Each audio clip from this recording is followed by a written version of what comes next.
This morning I woke up with pay-per-view. Oh gosh, I was a subscriber to Drivers Mate Podcast. Drivers Mate Podcast. The Truman Show.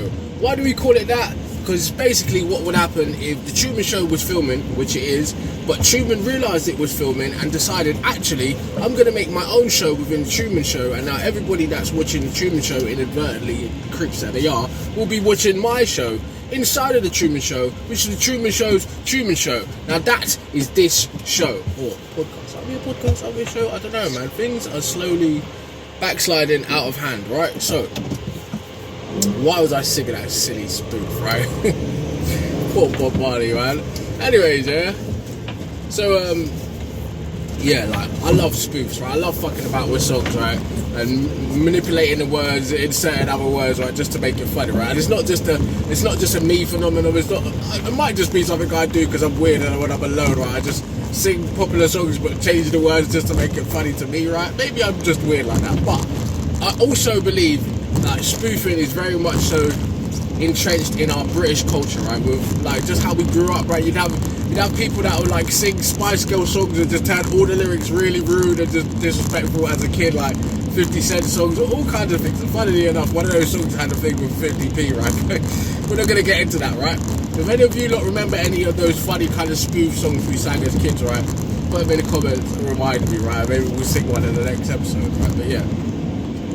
Spoofing is just something that I love to do, right? And it's hilarious. Also, like, spoof in itself is a whole genre, right? And it's a whole industry within music industry and in film industry. So, like, in the music industry, you got your Weird Al Yankovic, right? And if you don't know who that is, just type in Michael Jackson Eat It, right? That sounds sus, right? But he spoofed all of those songs in the early 80s and the mid 80s to the late 90s. I don't know, man. Just type it in. He's a funny, like, Jewish looking guy, right? And he's got curly hair and glasses and shit, and he just spoofs stuff, right? So he's famous for doing it, right? But that's a whole industry in comedy and in music, right? And then in movie, you got like the Naked Gun films. You've got like Scary Movie and all of that. All of that is spoof culture, right? Don't Be a Menace while driving in South Central, drinking your juice, or whatever the fuck that film is, right? The Wayans brothers, right? All of that is spoof stuff, right? And it's funny and it has its place, right? But moving on from that, why was I saying this morning I woke up with pay-per-view? Because it's like, right, I'm a very casual fan, right? So let's just put it out there now for you serious punters and hardcore facts, figures, statistic people like, nah, mate, what are you talking about? Blah, blah, blah, blah. Right? I'm just a casual fan, right? And I will not pretend to be a hardcore sports fan like some presenters or some people, right? Because we can clearly tell you don't give a fuck about sports, right? You just do your job. But me, I'm a very casual boxing or MMA, UFC fan, right? I've been in the past as a kid, and every now and again when I get time, I watch, right? But it's a thing you might find with most creatives, honest creatives, right? Growing up, we had our own things, our own interests and hobbies, right? That wouldn't really make space for too much sports, right? That's just, and even street kids understand that as well, right? A lot of roadmen, they didn't have time to worry about crying about this football team and that football team, right? They're more worried about this postcode and that postcode, right? Yeah, just understand it from that point of view, right? So yeah, it is like officially kind of boxing season, right? Big fights are happening, big fights are coming up, right? And one of the biggest fights that are coming up, well, I say it's a big fight, but it's not really, right? To a true boxing fan and to a true, like, observer of that culture and participant, this isn't really a real boxing fight. It's a fucking exhibition, right? In all honesty. But you got Tyson Fury, which we love, right? And you got Francis Ngannou. Alright, I don't even want to butcher the man's name, right? Let's just call him Francis. And I know I sound like a typical English prick. Like, oh, look at this idiot, bruv. You can't even say an African man's name, right? So, with all due respect, it's better that I don't try to keep pronouncing his name so I don't ruin it, right? And then you look at me like, you prick, right? Why are you saying his name like that, right? So let's just call him Francis, right? Now, Francis is an African fighter, right? And he debuted in UFC a couple of years back, right? a badass. I think he's a like heavyweight or light heavyweight or something like that, right? But he's a big lad, right? And he fucks people up with his fists, right? But that aside, like the African world, as of late, right, it's had a lot of debut fighters come into the Western world, right? And also in Africa, they have their own leagues and stuff of mixed martial arts and boxing, right? So Africa is a continent. You gotta remember that. Just like Europe, just like America, right? So shit is going down over there that is really up to our level and beyond, right? So don't ever look down on Africa. But you got man like Francis and you got man like Israel Adesanya, and they're just badding up everybody, right? So yeah, I don't know what politics happened with Francis and UFC, but I think from a casual fan's perspective, he's kind of parted ways with the UFC and all of that, right? But then for some reason now, him and Tyson Fury are going to be having a fight, right? And then you're seeing all of this like promoters hype and trailers for this fight, right? And Francis has got the legendary Mike Tyson training him, right? And I don't know if that would really count for much, right? With all due respect to Mike Tyson is a badass motherfucker as an individual, badass fighter, but I don't know if he's the greatest boxing teacher, right? But I can definitely tell you, every fighter has something to learn from Mike Tyson, and if Mike Tyson showed you a few techniques individually as a person, you'd probably be a better fighter for him, right? So just keep that in mind. So yeah, this fight is supposedly gonna happen. Now, I love Tyson Fury, right? And I've watched a lot of Tyson Fury fights in the past, right? And just watching out of context Tyson Fury clips is fucking hilarious, right? And I don't know, like I always blur that race line, right? But as a British person, right? Just take away my race, right? Tyson Fury is one of us, or we are like the Gypsy King, right? And the Gypsy's history is very much closely intertwined with black people's history, right? Because what is a Gypsy? Where did they actually come from? They're not European, right? So never mind that historical context. But we love Tyson Fury. But my predictions on this fight, as a casual boxing fight fan, right? Not a serious punter, is it's an exhibition, right? And as much as we're going to trump up Francis and all of that cool stuff, right? It's no different than when Mayweather, a real fucking boxer, all his life boxing, steps in the ring with some entertainer, right? It's like when he stepped in the ring with Conor. Yeah, you thought Conor had a chance, but really he had no fucking chance, right? Mayweather showed you that, right? In my opinion, the same thing's going to happen to Francis, right? Although Tyson Fury fucks about, right, and he had his stint of mental health and drugs and all the fuck-ups that he done, there's a certain point in his career where he just straightened up and he really honed back in on his boxing, right? And he's still in that space now, right? In the boxing world. So I think Francis might even get a knockdown on him, or one or two knockdowns, right? But Tyson Fury is like, even if you watch the memes, right, he's like a fucking Terminator. You hit him, he goes down and it's like whoosh, powered back up like nothing ever fucking happened, right? And I got a feeling the same thing's gonna happen, right? And then if he takes Francis to the deep end of the actual rounds, right, we're gonna see a different thing, right? Because Francis is a man that fights with his legs and his arms and he grapples, right? So he's not just a boxer, although he very much has a lot of boxing ability, right, and to a high level, right? Never undermine that. The average fighter is not Francis Ngannou, right? He's just not. And the average boxer is not Tyson Fury, right? They're just not.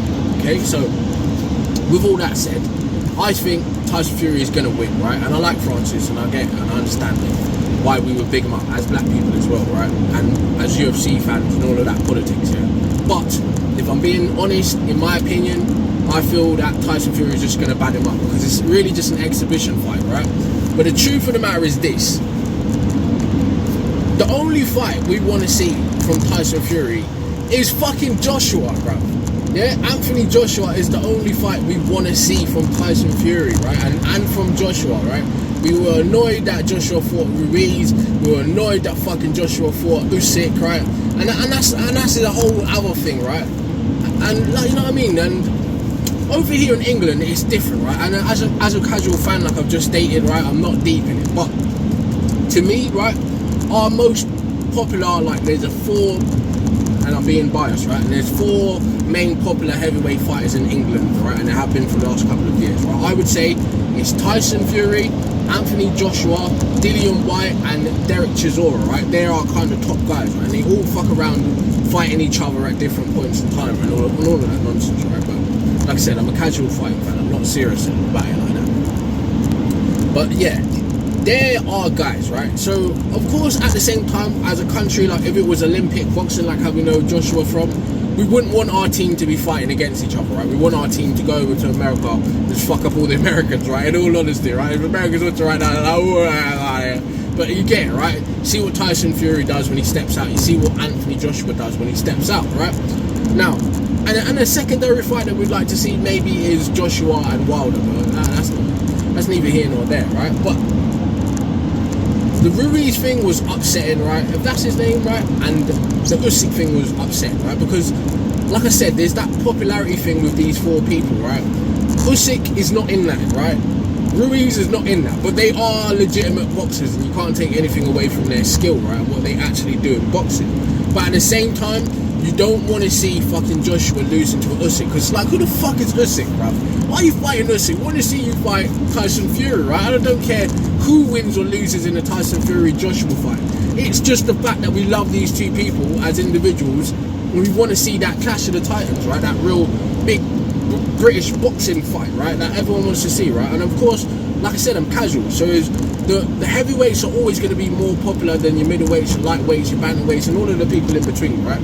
They just are, because those are, everyone under that weight is not, you're not watching those fights to see a knockout, right? In just all honesty, you're watching those fights to see the skill of boxing. When you watch the smaller guys, the faster guys, the more talented guys, right? In all honesty, but it's nothing to taking away nothing from our actual heavyweight fighters, because they're all badasses. And in the real world, any average man that watches a boxing fight and says, "I'll do this, I'll do that," no, you fucking wouldn't, right? You get punched in the face and you crumble, right? And that's the reality of it. You're not a fighter, and I'm just being honest like that. I'm not a fighter, and I'm being honest like that, right? So we'll get back to Tyson Fury in a minute, right? But my era, like, I was just coming out of high school, right? Maybe first year of apprenticeships and stuff like that when 2012, well, nah, maybe, yeah, about second year or something like that when 2012 Olympics happened, right? So Anthony Joshua was our golden boy from that point on, right? Winning that fucking Olympics. I think it was a gold medal, I think he won, I can't remember, right? But basically, because none of us really care about Olympics like that, right? You had Anthony Joshua, and then you had the women and the gays that love that swimming guy, right? So that's over there in the other world. But to us, we had Mo Farah, and I'm actually leaving people out, right? But Mo Farah and Anthony Joshua as two black men, right? From that Olympic thing, they kind of carried that branding on their back. And the black female boxer, which I've forgotten her name, man, I'm sorry, but you know her face when you see her, right? But they kind of carried the Olympics on their back, right, from that point on. So Joshua is our golden boy. And the thing is with Joshua, he's from Watford, bro. That's just up the road. You know, you go to Watford, it's not no different to any other town, right? But one special thing about Watford is they've got a Warner Brothers studio there, right? And a lot of the big Hollywood films you think you see actually filmed in fucking England, Watford, right? So they just think about it like that. Right now, when I drive past there, they got like a big castle kind of rig set up, right? And they're shooting something in there. But anyway, it's a side part, right? But Anthony Joshua, without me sounding too much of a beggar or a roadman kind of guy, right? Anthony Joshua is technically just Mandan, right? He was just on road before, like everyone else, rapping, fucking around, doing whatever he was doing, but he went down that road of boxing, right? And then we loved him from that. From the Olympics on, every fight he had was like, yeah, we're on the side of Anthony Joshua, and we still are, right? Even up to today, right? But at the same time, while all of that was happening, and even like this for a few man that know, right? And your Tony Jeffries, right? They were a generation or two before, but all of them, Tony Jeffries and them, right? And Tyson Fury's and them, they already existed in the professional boxing world, right? Because these people have been boxing since the child, right? And really grown and bred into boxing, right? As a profession, right? So Tyson Fury already existed over to the side, but as a public, he hadn't popped the public's consciousness, right? This is Tyson Fury with hair still, right? So yeah, I know that sounds bad, right? We look at Tyson Fury now as like that bald egghead with a beard, right? But he wasn't that guy that he is now, right? He wasn't so flamboyant, and maybe he was, but we didn't know, right? Because he weren't up there like that, right? So yeah, Tyson Fury and all them man were already deep in the game while Anthony Joshua was like a novice coming into the boxing pro heavyweight shit, right, winning his first titles, and that was happening simultaneously but away. Real boxing fans were watching Tyson Fury already, right? The casuals like me and you didn't even know he existed, right? We knew about Mike Tyson, right, which is where Tommy Fury got the name for Tyson from, right? So yeah, isn't it crazy that Tommy, I think his name is Tommy, right? His dad, right, is exactly the same as Tyson, right? And they got the same fucking voice, they got the same character. It's funny, genealogy wise, right? It's just hilarious how they're just twins, right? And then you've got the younger brother who just looks like he's not even fucking related to them, right? Which is a little bit suspicious, right? Never mind that. We all got a family member like that, right? I might be that family member as well, right? But he don't fucking look like us, right? So I don't know what's going on there. But that's none of our business, right? I'm saying Tommy, I think Tommy is the younger brother, right? The dad's name I forgot, right? Maybe it begins with something else, right? Tommy Fury is the younger brother, right? So correction there. I believe, right?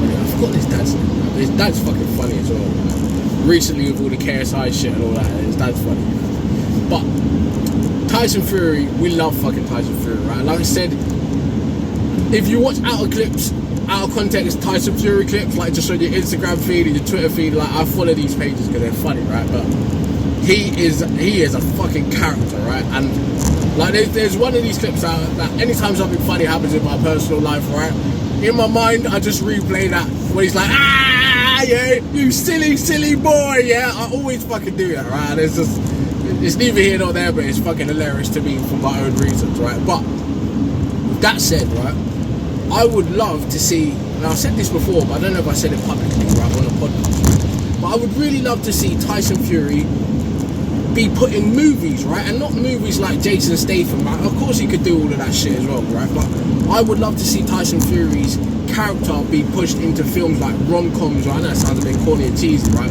but his character is perfect for that, right? Just imagine a thing like Gavin and Stacey, a film like that, right, but then there's a super humorous element of it, and Tyson Fury is the comic relief of the film like that, right? That is how his character would work, right, in my like director's mind eye, right? But yeah, I would love to see Tyson Fury in comedy films, right? Because he has that personality and that persona, larger than life, funny motherfucker shit, right? Breaks that like, you know what I mean? Just like he breaks the silence, he breaks the ice kind of guy, right? He's just fucking funny, right? So as an aside, right, I would love to see Tyson Fury go into movies, right? Now, another interesting anecdote, right? When I was working in London, right? That's another reason I fucking love working in London. One time I saw Derek Chisora, right? And he was in a fucking, not to bait him up, but I'm gonna bait you up, Derek, yeah? He was in a fucking, one of them, like, top-end Range Rovers, right? But it was a nice colour, like a greyish colour, right? And I'm not gonna bait his place up, right? But anyway, ironically, yeah, this has nothing to do with anything, right? What I'm talking about, but you know how Derek Chisora is like a foreigner, I don't know what country he's actually from, but he's proper on this British flag shit, right? The way my mind works, right, I link things together that which probably have no business being linked together, right? But have you ever noticed, yeah, maybe it is a thing that he actually intentionally does, right? Derek Chisora, right, and the rapper Sway from the early UK, right? Early UK rap scene, right? Big bad motherfucking rapper, right? Up your speed, Sway, right? And if you're a rap fan, like a casual, I don't know what to call you, like a historian, like a music historian, right? You can actually go watch, I think, a Tim Westwood freestyle with Sway, the rapper, and Lupe Fiasco, right? So yeah, there's that. There's a side note, and also, I'm not even going to bait that up, actually. Never mind about that, right? We'll talk about real rap music history a bit later. But ironically, you notice Derek always wears that, the Great Britain flag on his face as a bandana. Sway done that too, right? And guess what Sway's name is? Derek, right? So that's just another side tangent about a bit of nothing, right? But again, once again, I've had to make a couple of notes so I don't tangent off like I just did then, right? So, with also pay-per-view, right? What I was thinking about is, look at me like I've got my paper, I've got all that there, right? Like, oh wait, what's he looking at down there kind of thing, right? It's nothing serious, right? You know when you get the news presenters and they're like, I'm not really sure I'm supposed to say this, right? Anyway, man, fuck. What I was also thinking about, because of the pay-per-view thing, right, is if you grew up in Britain, right, like, and this is more for the poorer generation of people, it's not your middle class, people probably won't even understand this, right? At some point, we all went from having cable TV, right, a little black box, right, and then with a little black box, right, we all went from having cable TV to satellite TV, right, and a lot of people, like my parents in particular, no, not to them, right, God bless them, rest in peace to both of them, right? But they had a Sky Box at one time, and we remember it like a fucking advent. The first time we got Sky TV, right, digital satellite TV with hundreds of channels and shit, right? It was amazing. You could just imagine it's like coming out of, it's like seeing Technicolor for the first time, right? It's like coming out of that, right? It's like, wow, what is all of this, right? And I can watch Fox Kids. We never had Fox Kids. I can watch all kinds of things, right? Boomerang, all kinds of shit, right? That was never there, right? And I remember those mornings, and I remember those times, like just watching TV with my sister, watching TV with my dad and all that. Just lovely times to remember. But at one point in time, like in most poor people's life, right, the subscription has to get substituted, right? And it's like, hey, it's either this or that, right? And of course, as responsible adults as much as they could be, it was like, well, that's not that important, right? So this is more important than that, right? So your subscription is gone, right? Your pay-per-view, all that shit is gone, right? Your extra packages is all fucking gone, right? So that made me think of those times, right? And and you know, like when you get like a dead Skybox, right? You ain't got no packages, but you could still plug it into your like aerial receiver, like you would with Freeview now. This is before Freeview, so the Skybox had that kind of basic functioning feature, right? Now, because we went through quite a period of that, right?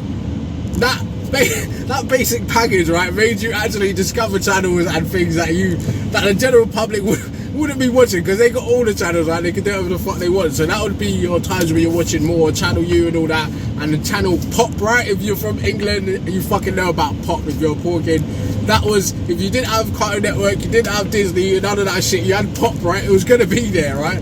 So we watched all of that, right? And ironically, I think on Pop, or a channel next to that, the show American Idol used to come on all the fucking time, right? And there was like old seasons and new seasons, and I don't know, right? I don't fucking know why I'm talking about that, right? But yeah, anyway, yesterday in the other podcast, I was talking about some of my favourite TV shows, right? And I completely forgot to talk about Top Gear, right? And I was like, fuck, how can I forget to talk about Top Gear, right? Now, I don't know what happened with Top Gear as of recent, right? But I'm a kid that grew up watching Top Gear sparsely, but then as I got older and older, I was like, yep, I'm watching Top Gear, I'm watching Bear Grylls, I'm watching all of this shit because I'm at home, I'm sick or whatever, right? And I've just got a bit of time on my hands, right? So I'm going to watch Top Gear. Now, I've watched all the fucking seasons of Top Gear at this point, right? I have to say, I fucking love Jeremy Clarkson, right? He's a bad man, right? And I don't know what happened with him and whatever he did or said that they made him, they cancelled him, but I don't give a fuck, right? And you might look at me as one of them people that just doesn't buy into cancel culture, and even though people are offensive and even though people have done things, right, it doesn't mean I'm going to be a pussy. I'll be like, I can't look at that, I can't listen to that. I'm not one of those guys. I don't give a fuck, right? If you do something I like and I respect, I'm still going to like and respect that outside of whatever else is you fucking did, right? I'm just that way inclined, because I make sense, right? And the world doesn't make sense. But anyway, I fucking love Jeremy Clarkson and Top Gear, right? Now, and the reason I say it like that, right, because personalities like Jeremy Clarkson is what makes Top Gear, right? Top Gear is Jeremy Clarkson, because if you watch the earliest episodes of Top Gear was really just a young lad, which is Jeremy Clarkson, right, a middle class, hoity-toity a little bit, right?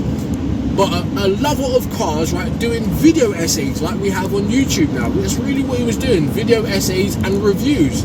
That was really what the show Top Gear was about, right? But of course, because Jeremy Clarkson has such a beautiful personality, right? His character really shone, and the jokes and his humour and the writers. Of course, there's writers in BBC and all of that. And there's people that produce these shows and write these shows, right? Sometimes you'll see a convoy of them on the motorway and shit like that. But we'll get into that in a minute. But shows like that are, like, Jeremy Clarkson is Top Gear, right? And I know we love James May, right, for all other reasons. We love James May, right? James May's like Philistines and shit like that, right? He's a smart lad, right? We love Hammond as well, right? We love them as a group of people, right? Past that initial stage of Top Gear being just Jeremy Clarkson reviewing cars and having banter and all that, right? Into the actual real show production, big old Top Gear, Stig and all of that, right?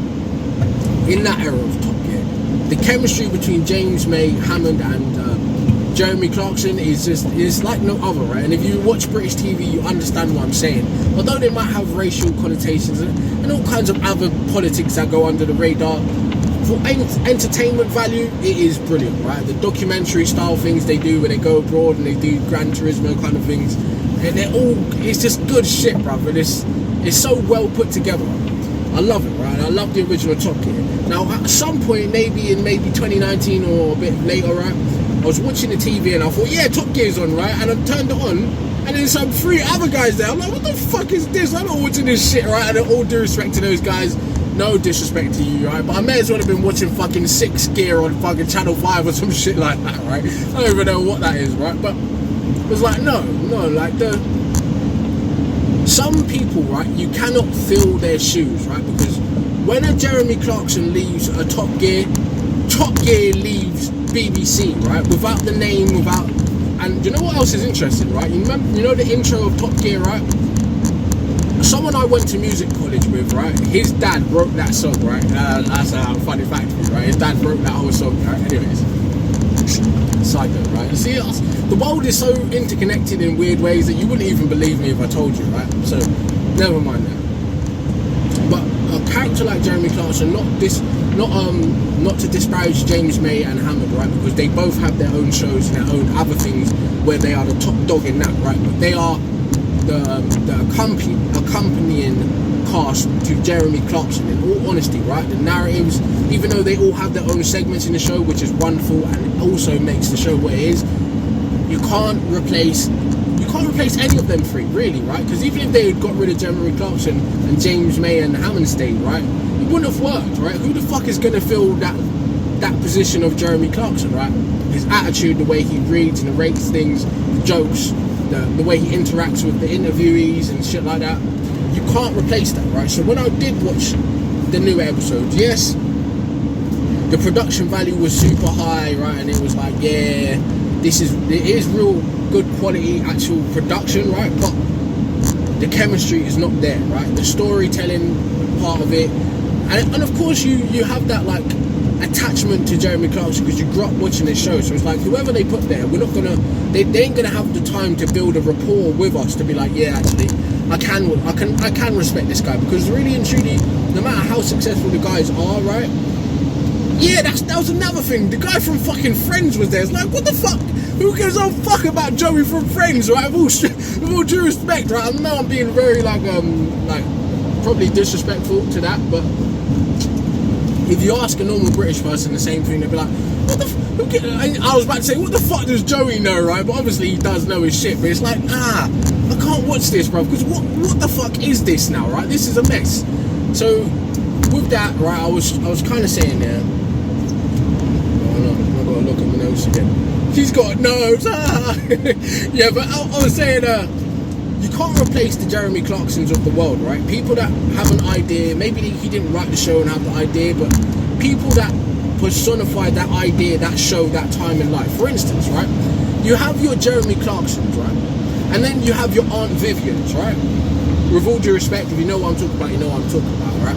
Now, at some point in The Fresh Prince, right, which was a badass show based on by chance interaction between Will Smith and Quincy Jones, right?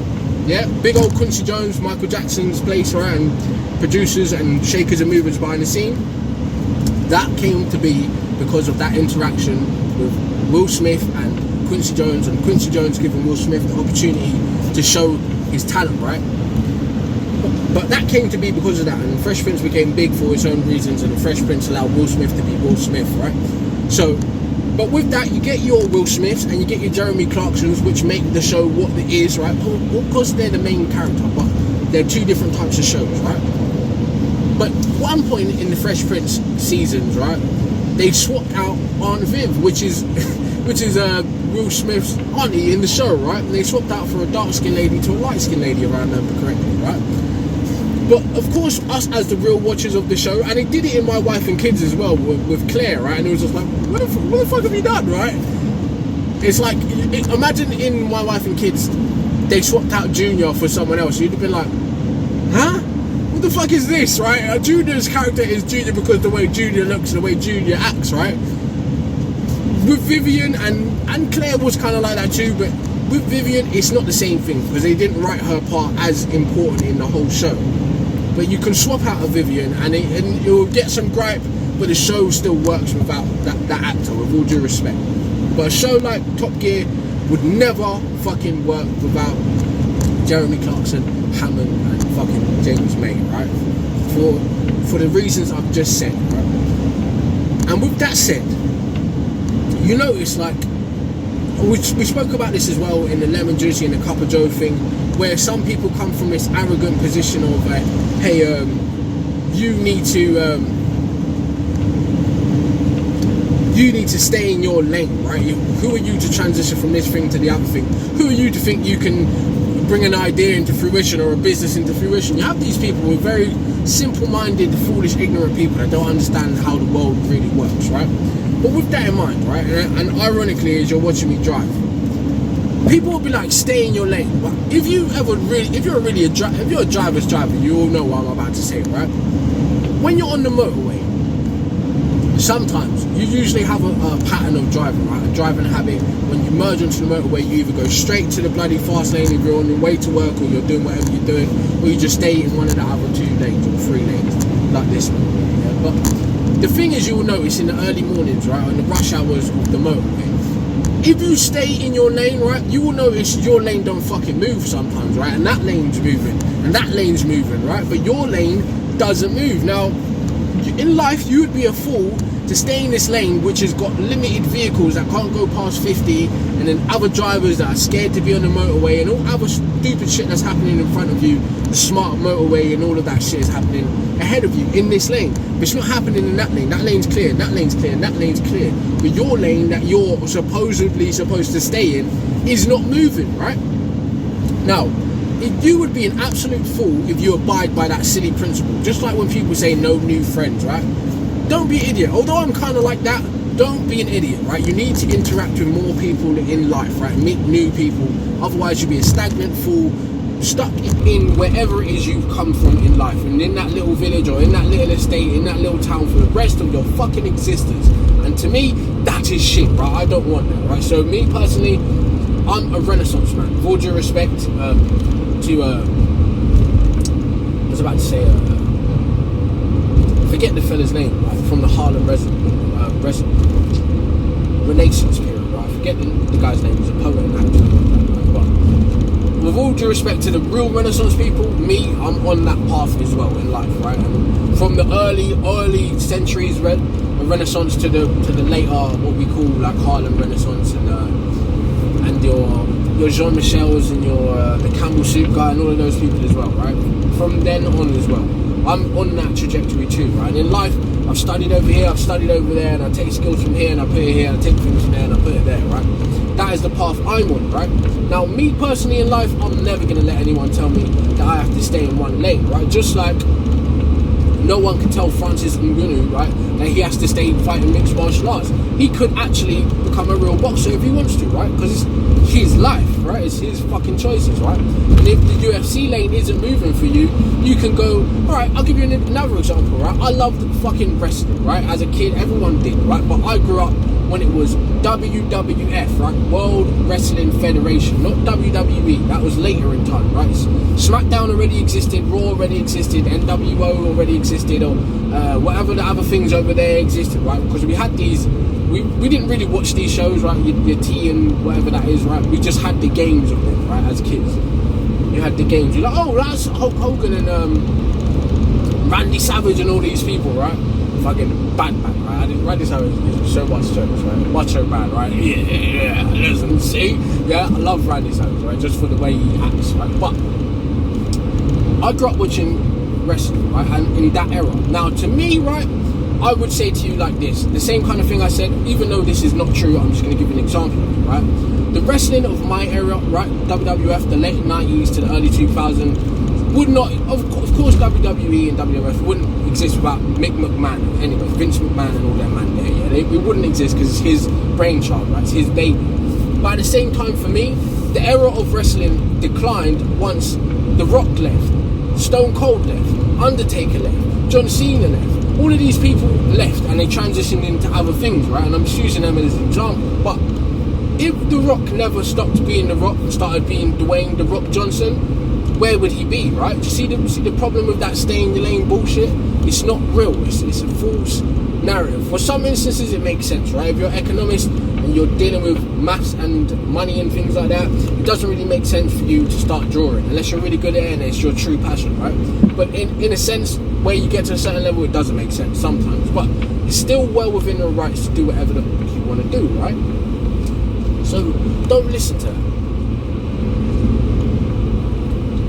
Don't let your life be characterized by one thing or one period in your life, right? And everyone forever associates with that, right? Of course, some people work very hard to move past an arena that they've succeeded in and all of that, but you can't stop there, right? Life is about flow, and like I said in another video, right, and it's kind of metaphysical, but life is about flow, right? We're 90, however much percent water we are, right? We're full of water, right? And we're full of electrons or electromagnetic signals and things, right, that make our brain fire, right? So with electric, it moves in the form of currency, right? Current, right? In water, it moves in the form of current, right? With money, it moves in the form of current, right? And all the major things in life, right? The seasons, the sun rising, waxing and waning, all of it moves, it flows, peaks and troughs, right? So you mustn't get stuck wherever it is you are, right? And another anecdote off the back of stay in your lane. If you ever noticed, if you're like a cult fan following of certain films and ideas in life, right?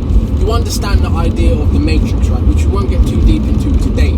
But there's a reason in the Matrix, right? When Morpheus and all the other people that in the real world say, look, when you're in the Matrix and you're getting chased by agents, do not go on the freeway, right? Why? Because the freeway, you cannot exit when you want. There's cars to your left, cars to your right. They can block the traffic in front of you. They can block the traffic behind you. They can cause a crash. And you saw it in the film, right? When they built the actual highway strip in Australia to show you that, right? Now that is real life. If you take it out of the film context, the metaphorical context into your own life, right? If you're stuck on a rigid path, and the only way you can go is forward, not left and detour, not right on detour, not slow down because someone will crash into you, not speed up because someone's ahead of you, right? You will forever be stagnant and stuck where it is you are in life, right? And of course, every man must tend to his station in life, right? And I say that and I said that in other things for other reasons, right? But just know, right? Which is kind of funny, tending to your station, right? If Harry Potter didn't have the goal, right, and obviously he was kind of shown the way, right, but if he didn't have the goal to push his fucking trolley through that appearing pillar in the train station, he wouldn't have ever fucking got to Hogwarts, right, and he wouldn't have discovered who he was. So if you don't fucking go onto that platform 3/4, right, which shouldn't exist, you won't get to see the real world, right, which is what I'm trying to explain to you, right? So with all that nonsense I said, that was the point, right? Now, let's have a bit of reaction, right? So I can have a sip of coffee and you can have a laugh and something other than my long-ass soliloquies, right? So what we got here today? One of the main... Oh, what's that? Dragon Ball Kakarot. Dragon Ball Z! Reasons Dragon Ball GT is hated is because it's not canon. Dragon Ball GT was produced without the direct involvement of the series creator, Akira Toriyama. Toriyama's absence led to a noticeable difference in the overall quality and tone of the series. The absence of his creative input resulted in a less cohesive and captivating storyline, which disappointed fans who had come to appreciate Toriyama's original vision. Another reason is that all characters except Goku are sidelined upon their return. Fans felt that in Dragon Ball GT, Goku received too much focus, leaving other characters like Vegeta, Gohan, Goten, and Trunks with diminished roles and development. Another reason is that compared to Dragon Ball Z, the animation in GT was considered less polished and vibrant, and some fans found the character designs less appealing. Goten and Gohan look very similar in the show, especially when Gohan isn't wearing his glasses. While families often share physical traits like facial features or body shapes, it's common for family members to have different eye and hair colors, or completely different hairstyles. So when Goku, Gohan, and Goten all have identical faces in the show, it does stand out in a strange way. One of the main reasons Dragon Ball... Right. Now you see how that kind of university... Oh, I know you can say it's scripted, right? But it's not. I have notes, but I don't script, right? And everything I say outside of the notes and the main title of what I've actually written down, right, is all freestyle, right? It's all from my mind, right? That's just how I do it. But anyway, you see how the universe works, right? Alright, let me burp then, right? Real life, real people, right? More gas, maybe because I'm gonna chat shit, right? Maybe, yeah? But I remember Dragon Ball GT growing up, right? Now, that's another wicked throwback, right? Remember Toonami and all that as a kid, right? If you grew up in Britain, you know about Toonami, right? And there was another thing that it was like a box, it was like a little square. It was that before it became Toonami, right? But yeah, that channel used to show all of the things, all of like, well, not all of, like a few like select animes in England, right? They had like Tenchi or something like that, right? They had Muscle or something. They had the Shaman King, all kinds of fucking just like niche shows. And the big, I really loved that show, right? Because of the 1920 aesthetics and the music and all of that. Cowboy Bebop. Man, see, these were the days, yeah, when I would actually, and not just me, most of the nation still, right, would VHS record our favourite shows on tape, right, so we could watch them later, right, or so we could catalogue and keep them for the future, right. So Outlaw Star was one of those shows, right, and I fucking love the intro song of Outlaw Star, right, it's so funny, right, but anyway, I love that shit, right, I'm a proper anime guy. You know me outside of my working arena and my music arena and how I grew up and all that street shit. I'm really an anime fan, right? But anyway, it's neither here nor there. I'm saying street shit like I'm somebody. I'm nobody, right? I'm nobody, right? Just remember I said that, I'm nobody, yeah? But anyway, I remember when GT came on TV, right? After the main Dragon Ball, right? I never really watched all of Dragon Ball because that came on around the same time. But Dragon Ball Z was our era, right? Although a lot of it was made before we was even bloody born and shit like that, right? Dragon Ball Z is what we grew up watching and just enjoying, right? As a nation, as a youth group, across the globe, Dragon Ball Z was us, right? Dragon Ball was before us, right? And Dragon Ball GT is what we're going to get into now, right? So, probably at the time when I just started high school is when Dragon Ball GT started to show on TV, on Toonami, right? Because Dragon Ball Z was Cartoon Network, you know that, right? Anyway, I'm really ADHD, right, sometimes, right? I really want to tell you so much and I can't all cram it into one place at one time, right? So you've got to remind me at some point to come back and visit these individual topics, right? But anyway, I remember when Dragon Ball GT first came on TV and I watched a bit of it, right? But I didn't understand it. It was too mixed up. There was like on other planets, Goku was a little kid now. They're fighting this kind of Vegeta and they're fighting Baby over there, Baby, right? And it's funny with the rapper Baby and all of that shit, right? That's funny, right? For other reasons, right? But yeah, it didn't fucking make sense, right? And Super Saiyan 4 looked cool and all of that, but like he was saying, it didn't fit in the Dragon Ball Z story that we knew, right? And there was a whole other metaphysical thing at the end of Dragon Ball Z and kind of in Dragon Ball GT with Boo, right? Remember they killed Boo, right? But they wished for Boo to be reincarnated. And how did Boo get reincarnated? As a little black kid from a poor village called Oob, right? Boo backwards, right? But that's another thing. As a very deep and metaphysical for other reasons. But we'll get into that at another time. Dragon Ball Z has a lot of excellent messaging and like metaphysical and like historical storytelling. You could look at it like the Monkey King and mythology and all of that stuff. There's all in there too, right? There's a lot of philosophy, there's a lot of very interesting stuff embedded in the culture of Dragon Ball Z and Asian culture, right? Really great stuff you can learn from, be a better person because of it, right? But anyway, Dragon Ball GT just didn't cut it for me personally. I didn't like it, right? And ironically, I remember one of my African friends when I was younger, right? When he came over, right? He brought bare PlayStation 1 games and shit like that, right? But he had a Dragon Ball GT fighting game, PlayStation 1, right? He gave it to me and I've probably still got it somewhere to this day, right? The grey CD with a white etching on it, right? But that fighting game is based on Dragon Ball GT, right? And it's got all the characters in it. This is before Budokai Tenkaichi and all of that, right? It's a platform game like Street Fighter, but it's more 3D, right? But told you, I'm a game man, I'm an anime man on the side, right? Outside of all of this other stuff, right? But I really know my shit. But anyway, I had that game, right? And like I said, Dragon Ball GT is cool because at that time, as kids, right, we used to go to the library, right, with floppy disks, right, with like a couple of megabytes on this fucking floppy disk, right?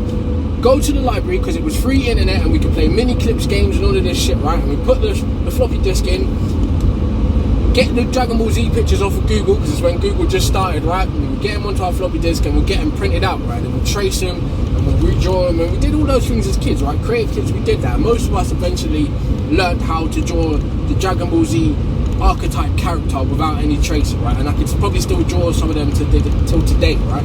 The face shape, all of that. It's the same technique they use when you learn how to draw Mickey Mouse and all of that. It's a formula to draw Dragon Ball Z characters, right? And if you grew up in our era, you understand what I'm saying. We're the gel pen era and all that, yeah? So we was actually about putting in hand work, right? But nah, that's neither here nor there. Maybe I'll show some artwork one day, right? And I had a friend that was absolutely excellent at drawing Dragon Ball Z characters, right? But he went into other shit, right? As a G, right? People from my estate, from my town, right? And how we grew up. And I know Andrew, I'm baiting it up, right? But I know Andrew Tate talks a lot about our estate and our town, and he really does make it more dramatic. Well, he probably was bad, right? But you gotta remember, our generation was way badder than their generation, right? And from my point of view, we weren't even that bad, right? So he kind of exaggerates from that place, but never mind that. Where did I get to that from Dragon Ball Z? You see what I mean, right? Tangent on tangent on tangent, right? I say we were way better. Our generation is way badder, and then the generations underneath us, fuck me, bruv. You don't even want to talk to those kids, right? But anyway, yeah. Fucking. We love Dragon Ball Z, right? That was the premise of it. Of course, we loved the drawings of Dragon Ball GT, and at the time we all just kind of got internet access at home around that time. So we had our I know it's kind of incriminating, but hey, we was little children, right? We had like LimeWire and all that kind of shit. So illegal downloading was a thing in the early 2000s, right? With all due respect. So we got to start seeing these the Asian actual Dragon Ball Z films, right? Not the episodes, the side stories, right? And like you said, Dragon Ball GT didn't fit in that canon of the original Dragon Ball Z story, right? Because it just didn't really make sense. Even to some of the films, right? The Broly films and the Bardock films and the Cooler films. Yeah, some of you don't even know who Cooler is, bro. That's Frieza's older brother, yeah? Anyway. Yeah. And that also reminds me of, because we were so bruck, right? Like I said, on the humanitarian hackers, we loved them because they provided our generation access to things we would never actually get to have, right? Or enjoy. Like, for instance, I never had a console or that. So when someone taught me about how I could actually get to play games, right? It was sneaking on your parents' computer, you know, like the family computer, right? And you download emulators, right?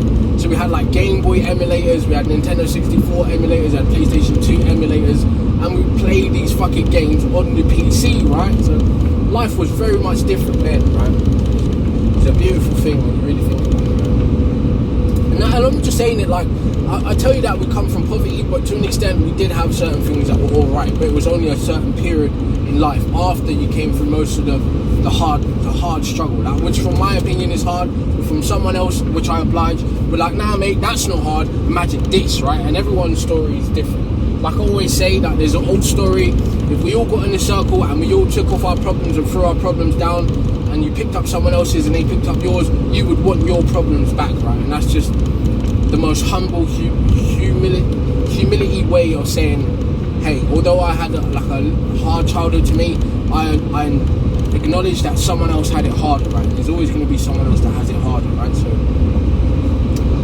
on that, understand that and appreciate that. And like I said, I'm kind of getting lost in nostalgia a little bit, but it's only to explain some of the history of like the Dragon Ball GT and what TV was. And you see how it comes back down to what I was saying about some creatives, right? Them as an individual, no matter where you take them, where you put them, right? Like you were saying about the original creator of Dragon Ball Z, if you take these people away, right? Like Hideo Kojima, if you take him away from fucking Metal Gear Solid franchise and all of these things, you lose the life. The soul has left. Just like in the music industry, if you take certain elements and certain people away, you lose the essence of what that thing is, right? As much as we don't like to accept people in reality, like, oh, no one is more important than the other person, like not everyone can be special, no one is special kind of thing, right? We love to push that from a corporate slave, everyone is grey drones, but the truth is, individuals are special. You should embrace your individuality because you make the world what it is for not only you, but for the people you interact with and the things you create in the world, like Top Gear and all of that, right? Like Dragon Ball Z, like Metal Gear Solid, right? You take these individuals away, you remove the soul, right? You remove the quintessential truth, the foundation of what these things are. And me, I'm one of those people too, and I will be in the future, right? With all big-headedness included, right? Even with the idea of Drivers Make Podcast, what it is, how it's set up, the way I deliver, why it started in it, which I will explain later, right? If you're not up on season 2 and season 1, I may have touched on it, but the truth of the matter is Drivers Make Podcast came to exist because of tragedy, right? It didn't come to exist because I wanted to be famous, I wanted to be some radio guy, none of that shit, right? I don't even care about those aspirations. It came about because of personal life tragedy, right? So understand that. If you remove the individual creatives and the soul of the operation and the things, you lose the essence of what that thing is, right? As much as people want to tell you to stay in your lane, if for some reason a car or, God forbid, comes and takes me off of my lane, right? It's a different effect than me deciding to leave my lane, right? So understand that, right? So I hope you take something away from this big, long podcast and embrace your own individuality and don't underestimate your importance of where you are, right, in life, whatever your job is, whatever your family circumstances is, your relation circumstances is, the content you may or may not produce, the content you consume, right? Your part to play on this little speck of a planet in the universe and the galaxy is humongous, but you can't see it because you're living in it, right? You can't see the jungle and the woods when you're in the woods, but the minute a helicopter lifts you out, you're like, oh wow, it's in there, right? Just like Plato's cave, right? So if there's anything to take from this long soliloquy, this podcast, it's that, right? Embrace your individuality, accept people for who they are, and know, even if they do something wrong over here, over there, what they have done, the good they've done, don't undermine it, right? What they've created, don't undermine it, right? Because it matters not only to them, but it matters to other people too, right? Which you may overlook for your own personal feelings towards that person, right? Just like I said about Jeremy Clarkson, I'm not sure what he did or what he said, but I still love Jeremy Clarkson for what he's produced, right? And how he made Top Gear what it is, right? And I love, anyway, there's so many other people I could get into, you'd just be like, it's interesting you would say that, right? Because there's a right-wing woke agenda and there's a left-wing woke agenda, right? We'll get into all that later, right? Politics is politics. And sometimes it has no place in the creative landscape, but it will always be there because propaganda permeates our society from every level, right? Every level.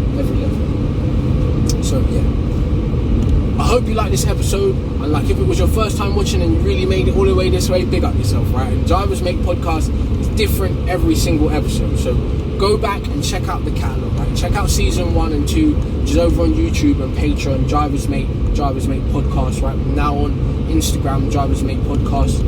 And of course you're watching season 3 now, which is probably on Patreon and Spotify, right? But aside from that, if you could like, subscribe, share, really, I mean it, right? It doesn't only help me, it helps content creators like me.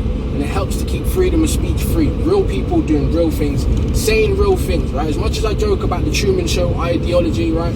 And the Big Brother way of how people watch and pre people in the real world, right? It's important that even if people are going to be watchers and preers of people, the people that they watch and pre are allowed to be themselves, right? Tell the fucking truth, be honest and have real opinions, not paid for, scripted political opinions that serve other people other than their self, right? As much as we frown on self-serving, that's a whole nother philosophical debate. And if you ask Nietzsche and all of them, they'll tell you that slave morality, you should be looking out for yourself, right? But here, there's another thing you might learn, right, at the end of the podcast, right? I try not to be too much educational nowadays because who am I to tell you anything, right? Everyone learns at different times in their life. They learn different things. But with that said, right, Some English Kid is my Instagram, Athens Elder is my Twitter, and at CNC CMI is my main YouTube channel, at CNC CMI is my main Instagram page, and all of that brilliant stuff, right? Maybe I'll have to make my own advert at the end of this so you can see them, right? But anyway, thank you for your time. I really enjoy you. I really appreciate you being here, and I hope you enjoyed the podcast. Like I said, every show is different, so please go and check out the others, and just be a good person, man. Enjoy being who you are in life, right? And don't take your mistakes seriously. They're all just learning curves, and You are not your mistakes. And also, I might add, you are not your thoughts. So whatever negative feelings and emotions you might be having right now, just understand, like, I'm going through a massive puddle. I'm going to get to the other side, right? And I'm going to break. So take a break. Look after yourself. Love ya. Drivers Mate Podcast. Drivers Mate Podcast. Truman Show's Truman Show. A real man in a real van in his real life, and a reality show speaking about things he really shouldn't be speaking about. What do you expect? Because it's the only real person in the show. Season 3 now available on Spotify for free. Seasons 1 and 2 on YouTube available in real time. Please like, subscribe and share, and check out Patreon. Peace.